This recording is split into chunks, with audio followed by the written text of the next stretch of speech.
கம்பம் தனிலே ஐயாவும் திருக்கொடி அழகாக பறக்கின்றதே. எட்டு திக்கும் திரண்டெழும் பக்தர்கள் அனைவரையும் வருக வருகவென்றே அன்போடு அழைக்குதையா. புனிதரின் திருக்கொடியே வாழ்க, நலம் தரும் ஜீவனதியே நீ வாழ்க, கோடி அற்புதரே வாழ்க.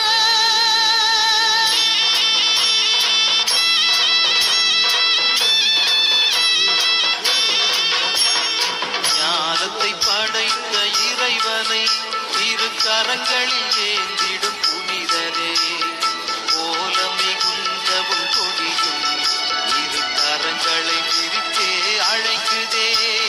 வானிலே அசைந்து ஆட எம்மேனியும் சிலிர்த்து மகிழுதே. ஞானத்தை படைத்த இறைவனை திருவே